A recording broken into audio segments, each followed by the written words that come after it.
Bulletin کا آغاز کریں اور سب سے پہلے آپ کو بتائیں کہ وزیر خارجہ اسحاق ڈار کو ڈیپٹی وزیر اعظم پاکستان بنا دیا گیا ہے۔ نوٹیفیکیشن جاری، وزیر خارجہ اسحاق ڈار کو نائب وزیر اعظم پاکستان بنایا گیا ہے۔ وزیر اعظم کی ہدایت پر وزیر خارجہ اسحاق ڈار کو نائب مقرر کیا گیا ہے۔ وزیر خارجہ اسحاق ڈار کو ڈیپٹی وزیر اعظم پاکستان بنا دیا گیا۔ نوٹیفیکیشن جاری، وزیر خارجہ اسحاق ڈار کو نائب وزیر اعظم پاکستان بنا دیا گیا۔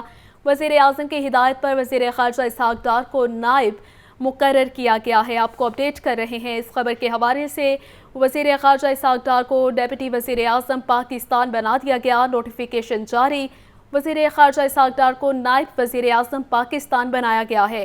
وزیر اعظم کی ہدایت پر وزیر خارجہ اسحاق ڈار کو نائب مقرر کیا گیا۔ وزیر خارجہ اسحاق ڈار کو ڈیپٹی وزیر اعظم پاکستان بنا دیا گیا۔ نوٹیفیکیشن جاری، وزیر خارجہ اسحاق ڈار کو نائب وزیر اعظم پاکستان بنایا گیا ہے۔ اور خبر یہ ہے، ایم ڈی واسا غفران احمد کا گلبرگ ٹرین کا دورہ۔ ایکس این گلبرگ نے ایم ڈی واسا کو ڈیسلٹنگ آپریشن بارے ایک بریفنگ دی۔ ایم ڈی واسا نے بارشوں سے قبل تمام تیاریوں کو مکمل رکھنے کے احکامات جاری کیے ہیں۔ کوڑا ڈرینز لائنوں میں پھینکنے والوں کو بھاری جرمانے عائد کیے جائیں گے۔ آپ کو اپڈیٹ کر رہے ہیں اس خبر کے حوالے سے کہ ایم ڈی واسا غفران احمد کا گلبرگ ٹرین کا دورہ۔ ایکس این گلبرگ نے ایم ڈی واسا کو ڈیسلٹنگ آپریشن بارے بریفنگ دی۔ ایم ڈی واسا نے بارشوں سے قبل تمام تیاریوں کو مکمل رکھنے کے احکامات جاری کیے ہیں۔ کوڑا ڈرینز لائنوں میں پھینکنے والوں کو بھاری جرمانے کیے جائیں گے۔ ایم ڈی واسا غفران احمد کا گلبرگ ٹرین کا دورہ۔ ایکس این گلبرگ نے ایم ڈی واسا کو ڈیسلٹنگ آپریشن بارے بریفنگ دی ہے۔ ایم ڈی واسا نے بارشوں سے قبل تمام تیاریوں کو مکمل رکھنے کے احکامات جاری کیے۔ کوڑا ڈرینز لائنوں میں پھینکنے والوں کو بھاری جرمانے عائد کیے جائیں گے۔ ایم ڈی واسا غفران احمد کا گلبرگ ٹرین کا دورہ۔ ایکس این گلبرگ نے ایم ڈی واسا کو ڈیسلٹنگ آپریشن بارے بریفنگ دی ہے۔ ایم ڈی واسا نے بارشوں سے قبل تمام تیاریوں کو مکمل رکھنے کے احکامات جاری کیے۔ کوڑا ڈرینز لائنوں میں پھینکنے والوں کو بھاری جرمانے عائد کیے جائیں گے۔ پروسیکیوٹر جنرل پنجاب سید فرحاد علی شاہ کانفرنس سے خطاب کر رہے ہیں۔ آپ کو براہ راست لے کر چلتے ہیں۔ سیال کوٹ کا 2 مسلم لڑکوں کو جو وجیلانٹے جسٹس کے تحت مدیب کیس کی اگر آپ بات کریں تو ان کو پورے طریقے سے نہ صرف وہاں پہ قتل کیا گیا بلکہ ان کی برے طریقے سے تذلیل کی گئی۔ اسی طرح سے اور کیسز میں اگر آپ کے سامنے رکھوں، لیکن اس وقت دیکھیے اگر ہم تفریق بنائیں گے مذہب کی بنیاد پہ، اگر ہم تفریق بنائیں گے کسی سوچ کی بنیاد پہ، تو پھر یہ ہمارے ملک کی سالمیت کے لیے ایک بہت غلط امر ہوگا۔ اس وقت ہمیں بطور قوم ہو کے سوچنا چاہیے کہ وجیلانٹے جسٹس کا اس وقت ایک بہت بڑا جو میں فیکٹر سمجھتا ہوں وہ سوشل میڈیا کے لاز ہمارے ملک میں نہ ہونا ایک بہت بڑی وجہ ہے کہ ایک آدمی اپنے گھر میں بیٹھ کے وداؤٹ اینی کانٹیکس وہ کسی بھی مذہب کی بات ایز اے اسکالر کر دیتا ہے، تو اس کو اس وقت روکنے والی کوئی ایجنسی نہیں ہے، کسی قسم کا قانون۔ دیکھیے بطور سٹیزن آف پاکستان مجھے یہ دیکھنا ہے کہ اگر پیکا کے لاز آئے ہیں تو کیا وہ ہماری ان سچویشنز کو کور کرتے ہیں؟ آنسر از نو۔ ہمیں بہت زیادہ لیجسلیشن کی ضرورت ہے کہ جس کے تحت اس قسم کی نیگیٹو بات کرنے والے لوگوں کے خلاف irrespective of their فرقہ، irrespective of their religion، irrespective of their caste، ان کو پینلائز کیا جا سکے۔ اب میں بات کرتا ہوں کہ جو پاسٹر صاحب نے بات کی جڑا والے کیس کی۔ دیکھیے 23 کیسز جو ہیں وہ جڑا والا انسیڈنٹس کے حوالے سے رجسٹرڈ ہوئے۔ 142 نومینیٹڈ پرسنز تھے ان ایف آئی آرز میں۔ 5255 لوگ ان آئیڈینٹیفائیڈ تھے، نومینیٹڈ وہ نہیں تھے۔ اس کے لیے پروسیس ہم نے پہلے دن ان کیسز کو پروسیکیوشن ڈپارٹمنٹ نے بطور پی جی ہم نے اس کو ڈکلیئر کیا ہائی پروفائل کیسز، اور ہم اس کو ہائی پروفائل کیسز کو ڈیلی بیسز پہ ہم نے پہلے دن اس میں line of inquiry prosecution department نے جاری کی انویسٹیگیشن ونگ کو، اور وہ پہلے دن سے پراپر طریقے سے انویسٹیگیٹ کر رہے ہیں۔ کچھ ایکیوز پرسنز جو ہیں ان کی آئیڈینٹیفیکیشن ٹریڈ ہوئی ہے، وہ جوڈیشل ہو چکے ہیں۔ انویسٹیگیشن جو ہیں پولیس اور پروسیکیوشن، ہم نے ابھی ریسنٹلی آئی جی پنجاب اور پی جی پنجاب ہم نے ایک ایس او پی سائن کیا جس کے اندر police prosecution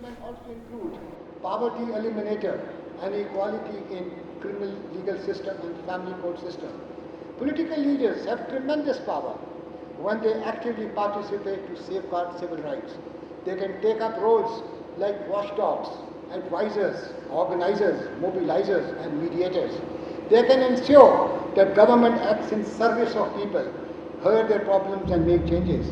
They can use their powers as political leaders to strengthen democracy and rule of law. They can work with local, national and international laws in mind to strengthen rule of law, which is essential for safeguarding civil society. Most effective way to protect civil and human rights by political leaders, to which I admonish them now, is by building culture of peace, promoting education, general equality, tolerance, democracy, open communication and sustainable development, which I agree with Akhtar Hussain Saab and Yasin Saab that we lack it today. This is the reason we are facing these problems. This is the reason that the youth is getting disgruntled. So the political leaders have a great role to play to safeguard the civil rights of the people at large. Political leaders can stand up to support and protect human and civil rights in some of the following manner according to me. I may be wrong.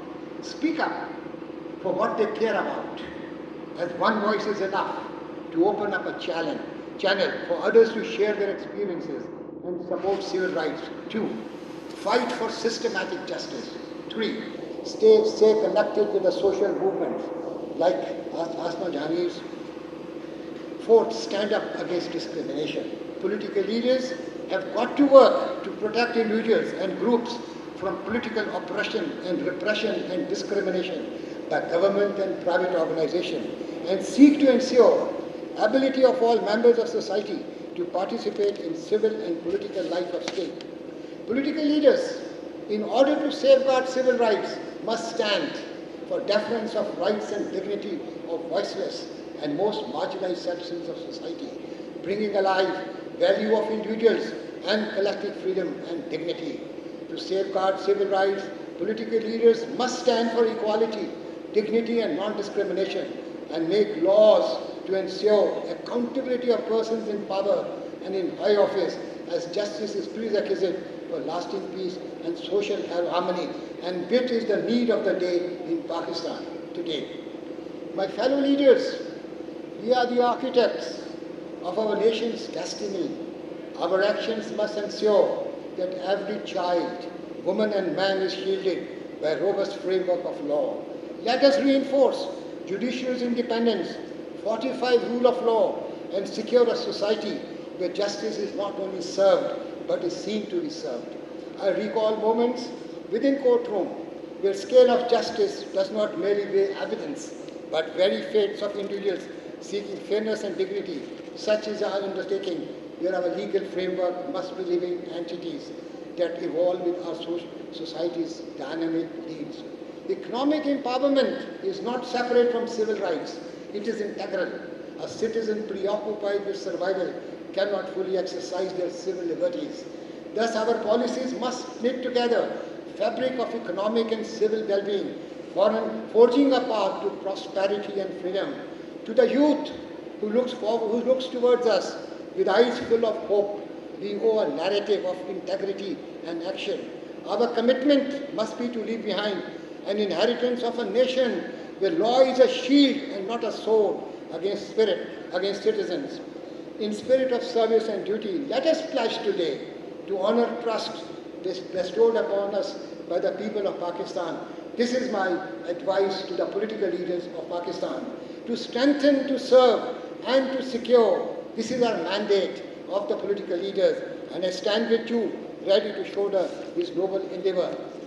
I agree with Mrs. Monize that there should be a charter of democracy which will lead to progress in Pakistan, which will lead to political and economic prosperity, which will lead to harmonize the relationship between the political leaders. And if the political leaders will get united, what my friends have said regarding establishment, regarding hidden forces would not come into play. Why these hidden forces, as my friends are saying, they are the ones who are ruling and not the political leaders? Because political leaders are not united. They are not united. They fight with each other for power. For power, they fight with each other. We should stop looking at the power.